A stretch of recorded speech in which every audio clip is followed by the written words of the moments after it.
Good morning friends, আশা করি আপনারা ভালো আছেন। আমি আর হাপ্পু ভালো আছি। আজকের ব্লগটা নিয়ে এলাম আজকে 2nd মে 2026। আজকে ব্লগটা আনলাম। আজকে আমি লাঞ্চটা আপনাদের সঙ্গে শেয়ার করব। আজকের লাঞ্চটা হচ্ছে একটা স্পেশাল মেনু। অনেকেই জানেন, এমন নয় যে কেউ জানেন না। এটা একটা বাঙালি রেসিপি আমি করছি। এটা হচ্ছে মাটন দিয়ে রান্নাটা, মাটন কারি। কিন্তু এর পেছনে একটা ইতিহাস আছে, তা ছোট্ট করে একটু বলে দিই। এটাকে বলা হয় নিরামিষ মাংস। এটা হচ্ছে ভোগের মাংস। মানে আমাদের ওয়েস্ট বেঙ্গলে বা বেঙ্গলে বলতে পারেন, আগেকার দিনে মানে অনেক 200-250 বছর আগে, এটা যখন কালী পুজো হতো বা নবমী হতো, দুর্গা পুজোর সময় নবমী, তখন হচ্ছে বলি দেওয়া হতো, মানে অ্যানিমাল স্যাক্রিফাইস করা হতো। তা সেইটার জন্যে তার যে মাংসটা, বলির মাংসটা রান্না হতো পেঁয়াজ রসুন ছাড়া। কারণ ভগবানকে পেঁয়াজ রসুন দিলে আমরা বলে দিই আমিষ হয়ে যাচ্ছে। আমাদের বাঙালিদের মধ্যে আছে যে পেঁয়াজ রসুনের যে পাঞ্জেন্ট গন্ধ মানে ঝাঁঝালো যে গন্ধটা, সেটা হওয়া মানেই ওইটা আমিষ হয়ে গেল। তাই জন্যে ভোগের মাংস যেহেতু, তাই জন্যে পেঁয়াজ রসুন দেয়া যাবে না। এবার আপনারা বলতে পারেন পাঁঠা বলিই হতো মেনলি। তা পাঁঠা বলিতে পাঁঠাটাই তো আমিষ, মানে ননভেজ। তা হ্যাঁ, পাঁঠাটা ননভেজ, কিন্তু যেহেতু এটা বলির মাংস, তাই জন্যে ওটাকে ভগবানকে উদ্দেশ্য করে দেওয়া হচ্ছে, তাই জন্যে এটাকে ভেজ ধরা হচ্ছে। মানে এটা একটা বলতে পারেন একটা রিচুয়াল বা একটা কাস্টম, এরকমভাবেই নেওয়া হচ্ছে। তাই জন্যে এই মাংসটা যেটা হতো, এটা বেশিরভাগ ছেলেরাই রান্না করতো আগেকার দিনে। মানে একটা দুটো তো পাঁঠা বলি হতো না, প্রচুর পাঁঠা বলি হতো। এবার কালী পুজোর রাত্রিরে পাঁঠা বলি হতো, তারপরে ওই মাংসগুলো রান্না করা হতো। ভগবানকে তো দেয়াই হতো, মানে কালী ঠাকুরকে তো দেয়াই হতো, প্লাস দেয়া হতো হচ্ছে সাধারণ মানুষরাও ওটা ভোগের মাংসটা পেতেন। এবার ভোগের মাংসটার মধ্যে আলু টালু থাকতো না। এটা হতো বড় বড় কড়াইতে রান্না হতো, সর্ষের তেল দিয়েই রান্না হতো। তখনকার দিনে রিফাইন্ড অয়েল ছিল না, তা সর্ষের তেল দিয়েই রান্না হতো। তা পুরো রান্নাটায় এটা হচ্ছে মশলাগুলো একদম শিলনোড়ায় বেটে করা হতো, যাতে টেস্টটা ভালো আসে। তা এখনকার দিনে শিলনোড়া উঠে গেছে মোটামুটি। আমিও শিলনোড়ায় বাটি না, ওই মিক্সিতেই হয়। তা এর মধ্যে আমি কিছু চেঞ্জেস এনেছি, অ্যাজ ইউজুয়াল, আপনারা জানেনই। আমি একটু এদিক ওদিক চেঞ্জ করে দিই অ্যাকর্ডিং টু টাইম। মানে টাইম তো চেঞ্জ হয়ে গেছে, 250-300 বছর আগেকার ইয়েটা এখনকার ইয়েতে রয়েছে। এই মাংসটা যদি আপনারা অরিজিনালি ওই রকম টেস্টেরই খেতে চান, তাহলে আপনারা যারা কলকাতায় আছেন তারা তো জানেনই, কালীঘাটের মন্দিরে এখনও ওই মাংস ভগবানকে দেওয়া হয়, মানে কালী মাকে দেওয়া হয়। তা মা কালীর উদ্দেশ্যে ওটাই রান্না হয়। তা যারা যাবেন, যদি যারা এখানেকার নন, কলকাতার নন, বাইরে থেকে তারা আসতে পারেন, তারা ওই ভোগের মাংসটা আপনাদের আগে থেকে বলতে লাগবে, তারপরে আপনারা ওটা যেতে পারেন। তা আজকে আমি রান্নাটা দেখাচ্ছি সেই নিরামিষ মাটন কারি, বা কী বলবো, নিরামিষ মাংস, পাঁঠার মাংসর রান্না। তা সেটা আপনাদের সঙ্গে শেয়ার করছি।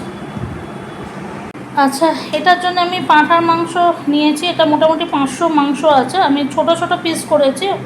বলির মাংস কিন্তু এরকম ছোটো পিস করা হতো না। আমি বললাম টাইম হিসেবে সব কিছুই চেঞ্জ হয়ে যায়। বলির মাংসগুলো একটু বড় বড় পিসই থাকতো, তা আমি এখানে ছোট ছোট পিস করে দিয়েছি, তাদের এটা সেদ্ধ হতেও সুবিধা হবে, প্লাস খেতেও সুবিধা হবে। তো এখানে মোটামুটি 500 মাংস আমি নিয়েছি। এছাড়া রয়েছে হচ্ছে দই।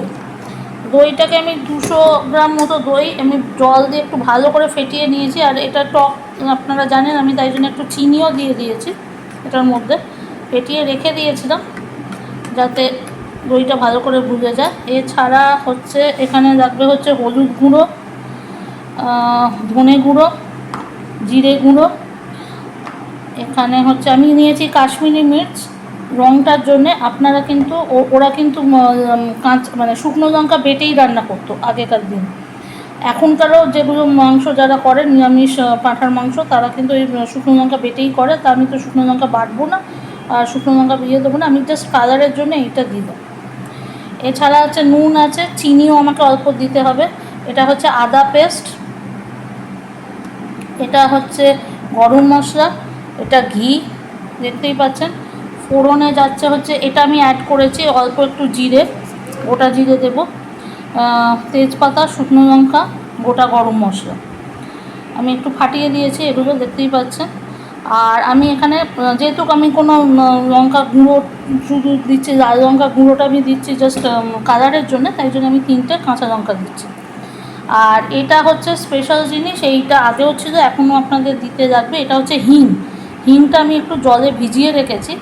এটা হচ্ছে 1 টিস্পুন মতো হিং নিয়েছি আমি 500 গ্রাম মাংসর জন্য, তাহলে 1 টিস্পুন হিং আমি জলে ভিজিয়ে রেখেছি, এটাও লাগবে। এবার আপনাদের যেটা করতে লাগবে, এটার মধ্যে দইটার মধ্যে প্রথমে একটু হলুদ দিয়ে দেবেন, 1 টিস্পুন মতো হলুদ, ধনে গুঁড়ো ওই একই 1 টিস্পুন মতো ধনে গুঁড়ো, আর জিরে গুঁড়ো।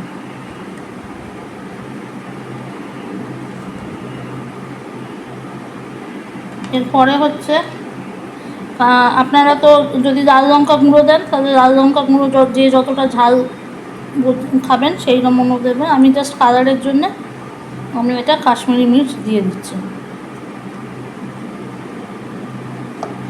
এরপরে আমি দিচ্ছি হচ্ছে অল্প করে নুন দিচ্ছি,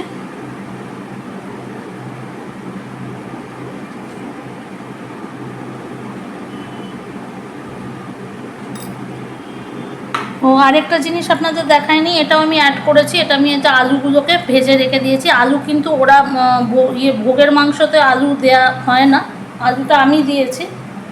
যদি আপনাদের মনে হয় দিতে পারেন, না হলেও নাও দিতে পারেন। কালীঘাটের যে মাংস হয় সেটাতেও আলু দেওয়া হয় না, বা কালী পুজোর সময় বা নবমীতে যে মাংস হয় সেটাতে আলু দেওয়া হয় না, আমি এটাকে দিয়ে দিয়েছি। এটাকে ভালো করে ফেটিয়ে এটাকে আমি এটার সঙ্গে মিক্স করব। এরপরে আমি আপনাদের সঙ্গে ফিরছি। দেখুন আমি মাংসটা মাখিয়ে দিয়েছি। এরপরে হচ্ছে উপর থেকে অল্প সর্ষের তেল একটু ছড়িয়ে দেবে, এটা কিন্তু খুব দরকার সর্ষের তেলটা। আমি বললাম পুরো মাংসটাই সর্ষের তেলে রান্না হবে, প্লাস এখানেও আপনাদের একটু সর্ষের তেল ছড়িয়ে দিতে হবে।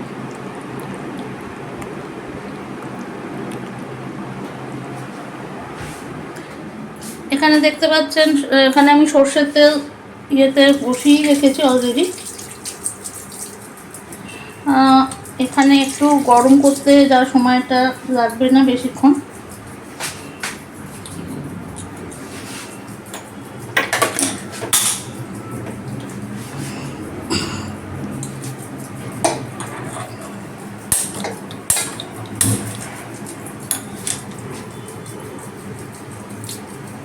এবার সর্ষের তেলটা আমি গরম করে নিচ্ছি। এখানে 3 to 4 টেবিল স্পুন সর্ষের তেল আছে।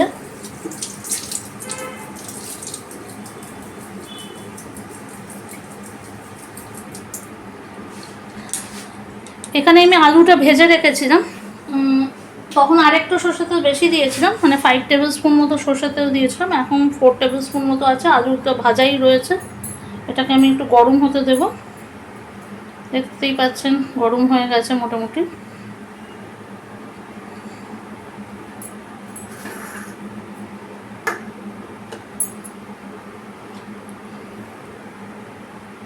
দেখুন গরম হয়ে গেছে।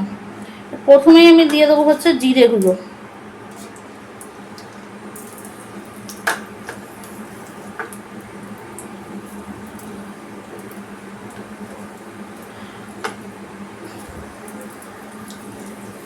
যদি কেউ মনে করেন এটা নাও দিতে পারেন জিরেটা, কিন্তু আমার মনে হলো এটা দিতে, এটা আমি করে দেখেছি, এটা দিলে খেতে ভালো লাগে।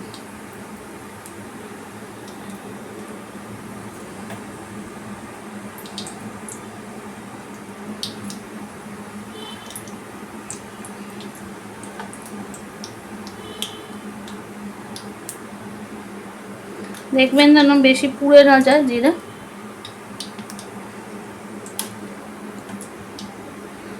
এবার আমি 2টো তেজপাতা দিয়ে দিলাম,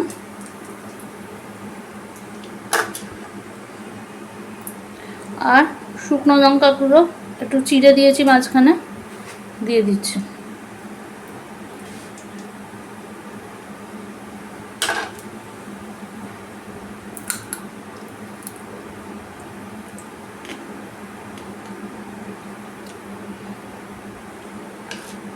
এরপরে আমি গোটা গরম মশলাটা দিয়ে দেবো।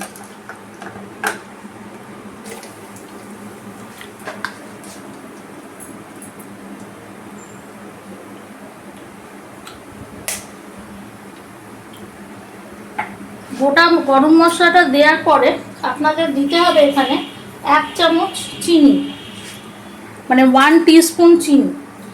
এই চিনিটা আপনাদের কেন দিতে হবে আমি বলছি, এটা চিনিটা একটু রং আনার জন্যে, মানে ক্যারামেলাইজ করে যাবে, ক্যারামেলাইজ করে যাওয়ার জন্যে রংটা আসবে বলে একটুখানি অল্প একটু 1 টিস্পুন মতো চিনি দিয়ে দেবেন।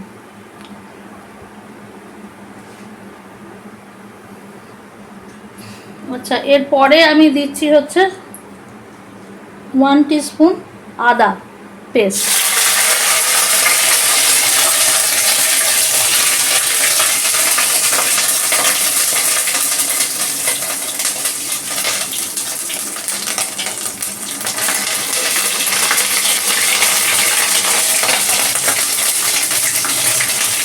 আদাটা হয়ে গেছে, এখানে আমি দেখাচ্ছি, এখানে ক্যামেরাতে লাগছে বলে আমি একটু দূরে রয়েছি। এবারে আমি হিংটা, যেটা হিং জল যেটা ভেজানো ছিল, হিংটা দিয়ে দিচ্ছি এটার মধ্যে।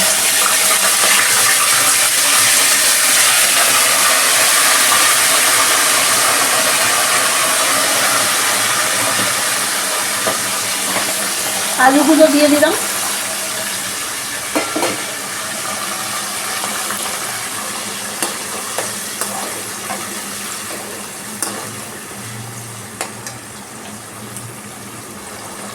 হিঙের একটা সুন্দর গন্ধ আছে, পাবেন আপনারা যখন রান্নাটা করবেন।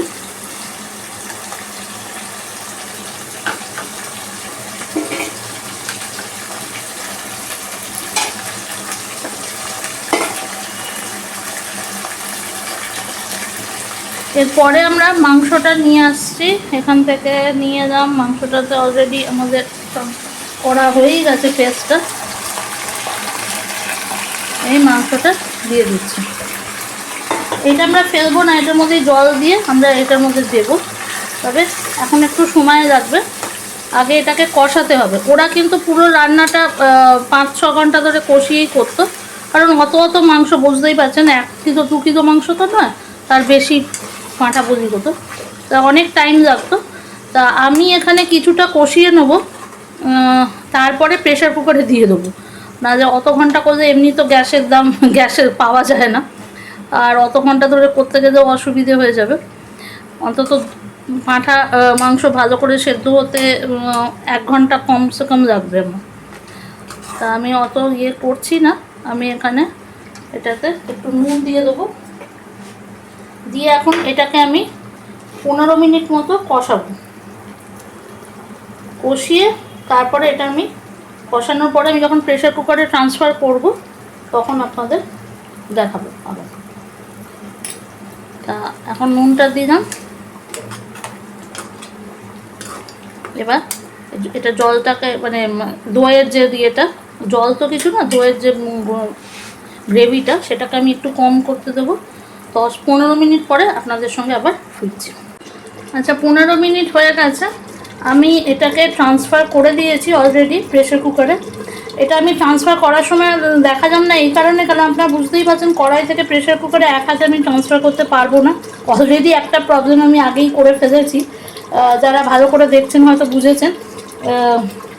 কড়াইতে তেল দেওয়ার সময় মানে ইয়েটা জ্বলেনি, বার্নারটা জ্বলেনি, আবার ওটাকে জ্বালাতে গিয়ে আমার লাইটারটা নিচেই পড়ে গিয়েছিল।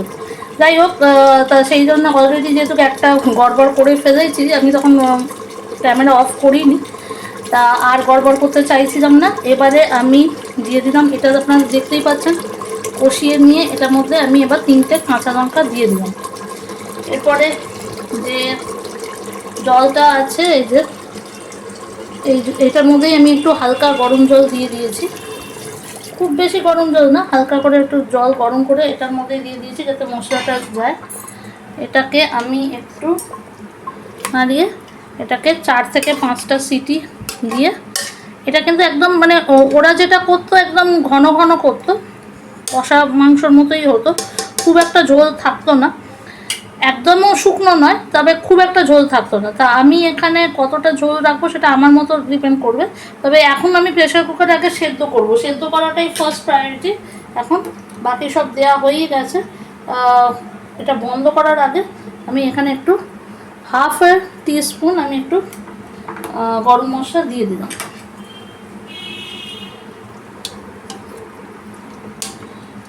এরপরে আমি প্রেশার কুকারটাকে বন্ধ করে 4 থেকে 5টা সিটি আমি দিয়ে তারপর দেখবো যে মাংসটা মানে সেদ্ধ হয়েছে কিনা, তারপরে আপনাদের সঙ্গে ফিরছি। আমি প্রেশার কুকারে 5টা সিটি দিয়ে তারপরে দেখলাম মাংসটা সেদ্ধ হয়ে গেছে। 5 সিটি দেওয়ার পরে বন্ধ করে পরে প্রেশার কুকার বন্ধ মানে ওভেন বন্ধ করার পরে তারপরে আমি ওয়েট করেছি আরও 5 মিনিট, স্ট্যান্ড বাই টাইম দিয়েছি। তারপরে খুঁজে দেখলাম যে হ্যাঁ মাংস পুরো সেদ্ধ হয়ে গেছে। চামচ দিয়েও আস্তে করে ভেঙে দেখলাম যে মাংস সেদ্ধ, আলু তো সেদ্ধ হয়েই গেছে, কোনো অসুবিধা নেই। এইটা মোটামুটি গ্রেভি আমি এটার থেকে একটু নামাবো। গ্রেভিটা দেখছেন একদম লাল মতো আছে। নুনটা ইয়েটা চেখে নেবেন আপনারা, একটু হাতে নিয়ে চেখে নেবেন, তাতে কোনো অসুবিধা নেই। এটাই তো রান্নার মজা, চেখে দেখে নেওয়া, যেটা অন্য জায়গায় করা যায় না। এবার আমি অলরেডি হাফ টিস্পুন গরম মশলা দিয়ে দিয়েছিলাম তখন, আর এখন আমি আরেকটু হাফ টিস্পুন গরম মশলা আরেকবার দিয়ে দিচ্ছি। ব্যাস হয়ে গেল। মানে 1 টিস্পুন গরম মশলা আমি দিলাম হচ্ছে 500 গ্রাম মাংসতে, প্লাস আলুও আছে তার সঙ্গে। এরপরে আমি দেবো হচ্ছে ঘিটা। এটা একটু আমি নাড়িয়ে নিচ্ছি। দেখছেন পাচ্ছেন কতটা গ্রেভিটা দিয়ে রয়েছে। ওরা এরকমই রাখতো, আর একটু শুকিয়ে গেলে ভালো হবে। তা আমি একটা আর 2 থেকে 3 মিনিট করে আপনাদের সঙ্গে ফিরবো, প্লেটিং করে দেখাবো কেমন লাগছে। দেখছেন তেল ছেড়ে দিয়েছে, দেখুন তেল ছেড়ে দিয়েছে, দেখতে পাচ্ছেন কড়াইয়ের এই সাইডটা তেল ছেড়ে দিয়েছে, মানে মাংসটা একদম ফুললি প্রিপেয়ার্ড হয়ে গেছে। এরপরে হচ্ছে আজকের দিনে আর হেলথ কনসিয়াস হবেন না, ওইটা বাদ দিয়ে মোটামুটি আমি নিচ্ছি হচ্ছে ঘিটা। এবার অনেকেই যারা হেলথ কনসিয়াস আছে বলবে এবার ঘি দেওয়া শুরু করবো শর্মিষ্ঠা, না এটা তো একটু ঘি লাগবে, নাহলে টেস্টটা ঠিক আসবে না। আমি নিচ্ছি হচ্ছে একদম মানে প্রায় 1.5 টিস্পুন মতো ঘি নিয়েছি, ব্যাস আর দেবো না। একটা দিন থাক, আজকে চিট মিল আপনাদের ক্ষেত্রে। তা এটা আর 2 মিনিট আমি একটু করে মানে কষিয়ে এবার প্লেটিং করে আপনাদের সঙ্গে দেখাচ্ছি। তো 2 মিনিট পর ফিরছি। ওকে ফ্রেন্ডস, আমি আজকে রান্নাটা নিয়ে ফিরে এলাম। প্লেটিং হয়ে গেছে, দেখতেই পাচ্ছেন। এটাকেই বলা হয় ভোগের মাংস, বাট এটার মধ্যে অনেক টুইস্ট হয়ে গেছে, আলু টালু পড়ে গেছে, জিরে গোটা জিরেও পড়েছে।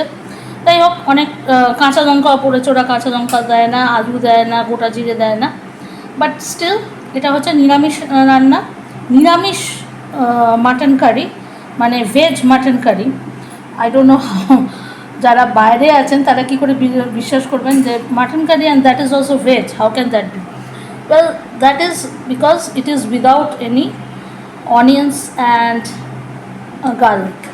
So এটা হচ্ছে বাঙালি ট্র্যাডিশন ভেজ মাটন কারি বা নিরামিষ মাটন পাঁঠার মাংস। নিশ্চয়ই করবেন, কেমন হলো অবশ্যই জানাবেন। ওকে, রান্নাটা অবশ্যই করে জানাবেন কেমন হলো। যারা জানেন তারা তো ঠিকই আছে, যারা জানেন না তাদের জন্য বলছি অবশ্যই করে জানাবেন। আর যারা জানেন তারা আমাকে কমেন্টসে লিখবেন কেমন ঠিক আছে কি ঠিক নেই, কোন জায়গায় ভুল হয়েছে, কোন জায়গায় ঠিক করতে হবে। সাজেশনস অল মানে একদম দেবেন, জায়গাটা আমি রেকটিফাই করব নিজেকে, যে যে জায়গাগুলো আমার মনে হবে যে ঠিক নেই আপনারা জানালে আমি খুশি হব। ঠিক আছে, আর আপনাদের ভালোবাসার জন্য thank you to all my friends YouTubers, যারা ইউটিউবের জন্য আমার যারা নতুন ফ্রেন্ডস হয়েছেন তাদেরকেও থ্যাংক ইউ যে আপনারা দেখছেন, আপনাদের ভালো লাগছে, আমার খুব ভালো লাগছে। And thank you to my friend for being there with me all the time.